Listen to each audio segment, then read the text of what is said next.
This video is about an application of geometric sequences known as compound interest.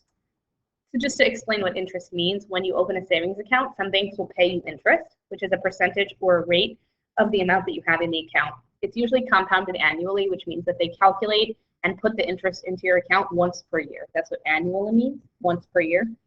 So let's say you have $1,000 in the bank, and once per year, maybe on January 1st, they calculate the percentage. So maybe you have a 2% interest rate. So they'll calculate 2% of $1,000, which is 20 bucks, and then they'll put the $20 in your account on that January 1st date.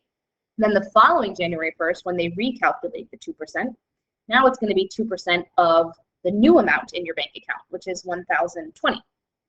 And that's why it's called compounded. So each year it compounds on itself. So now it's going to be 2% of the new amount. And then the following January 1st, they'll calculate 2% of the even higher amount. So each year you're earning a little bit more in interest. The amount of money that you put in at the start, so before you earn any interest on it, is called the present value, or sometimes called the principal. So you may see it expressed both ways. And here's the formula that we'll use to calculate the amount that we have in the future. So the present value will be the amount we have at the start, and the future value that we're trying to calculate will be the amount we have in the future. This is the formula as it shows up in your textbook. It's actually not in the formula booklet, so this is one that you're going to want to have memorized. I'll skip to the end of the formula just to define these variables. That R stands for the rate. So if it's like a 2% interest rate, you just need to make sure when you put it in the formula, you're using 0.02. So you're expressing your percentages as a decimal. And T stands for the time in years. At the beginning of this formula, we have A sub T and we have A sub 0. That just means two different amounts. The amount at the beginning is A sub 0, and the amount at the end that you're trying to calculate is the A sub T. So you may think about this one as being the present value, and this one as being the future value that you're trying to calculate. Okay, so you'll be plugging in the present value on the right side of the equation to calculate the future value on the left side of the equation. If the interest is paid out more frequently, so sometimes more than just January 1st, they might try to calculate and give you your interest 4 times a year or 12 times a year. Then it's going to be said in the problem that your interest is compounded monthly or quarterly or daily or something other than annually. So just remember, annually means once a year, and any other compounding frequency is going to have to involve this formula instead. It's basically the same formula. It still has your ending amount and your starting amount, only now we've changed the variables to A, just plain A. This is basically the A sub T. And P standing for principal or present value. Okay. Still 1 plus the rate inside of the parentheses, but now the rate is divided by something called N.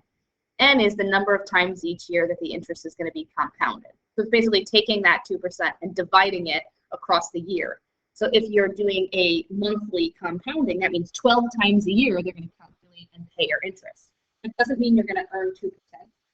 It means they're going to take the 2% and divide it by 12. So over the course of the year, you'll earn that much. This time the exponent, instead of just being time, is going to be n multiplied by time. So if you're leaving it in there for 1 year, then t would be 1, but the n is going to be that 12 again, that number of times that it's compounded each year, so that you're calculating all 12 times that the bank is paying you. All right, let's put these formulas into action. So if you invest 1,000 euros in an account that pays 6% interest, can you calculate the amount of money in the account after 10 years? And then it gives us these 3 different compounding frequencies. So for the first one, I'm just using this formula for all of them, even for annual compounding. When the compounding is annual, you'll just use 1 for this n value, because the number of times per year that it's compounded will just be 1. So I just plug in the information. The principal amount is 1,000. The rate is 0.06 because it's 6%. The time is 10 years, and I calculate it using a calculator. If you're doing this in steps, just make sure that when you use the calculator, you're evaluating the exponent first, and the very last thing you should do is multiply it by the present value. That's just following the order of operations. Okay, and the next one, now I've changed my n value to 4. It's the only thing that changed because now it's asking us about compounding quarterly, which means 4 times a year. And if you're compounding monthly, you'll change the n to 12. And you can see that the more frequently the bank compounds your interest, the more you're going to earn, but not by a huge amount. a slight variation on this problem. Now they are telling us that we are investing this 1,000 euros at 6%. It's compounded quarterly, so we're sticking with quarterly, which means N is 4.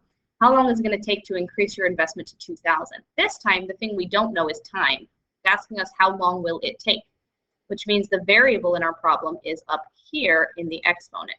Let's change my color. The thing we don't know is this time right there. So I'm going to do the best I can to solve this equation algebraically. And remember that in the end, when you're trying to solve for an exponent, you will have to use logs to do that, to show the work for that. So the first thing I'm going to do is divide both sides by this 1,000. And I don't show that work, so let me show it here. I'm going to divide both sides by this 1,000 to get it out of the way. And that gives me 2 on the left side of the equation and just the exponential term on the right side of the equation. Okay, so 1.015, that came from doing this on a calculator. And now it's to the 4t power. Now to solve an exponential equation like this, I'm going to turn it into log form. This is one way to deal with it. And that's to write it like this. Log with a base 1.015 of 2 equals 4t. So remember, when you rewrite an exponential in log form, the exponent becomes the thing all by itself on one side of the equation.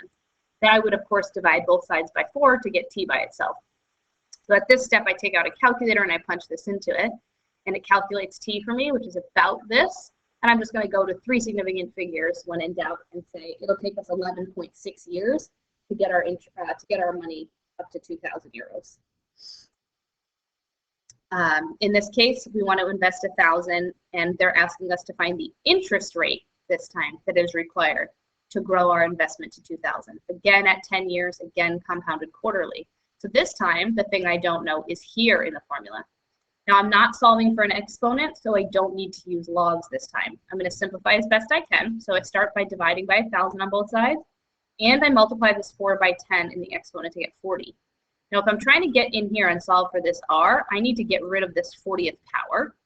So I'm going to do that by basically doing the 40th root. Only a 40th root looks a bit ridiculous.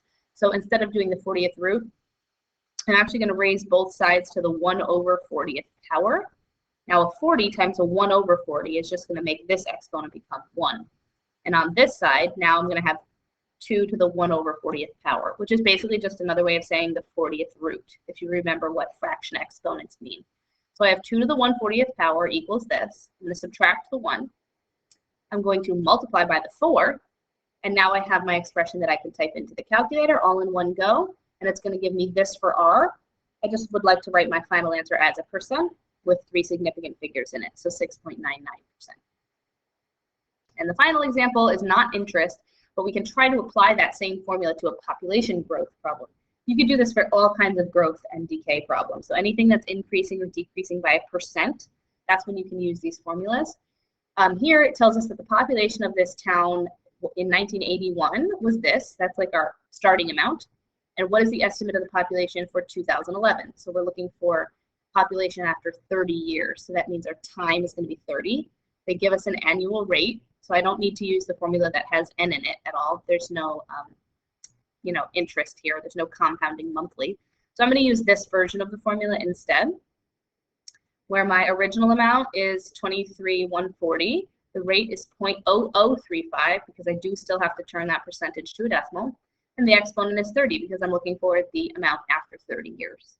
And I simply evaluate it on a calculator and figure out that in 2011, the population is approximately 25,697. And that's it for this video.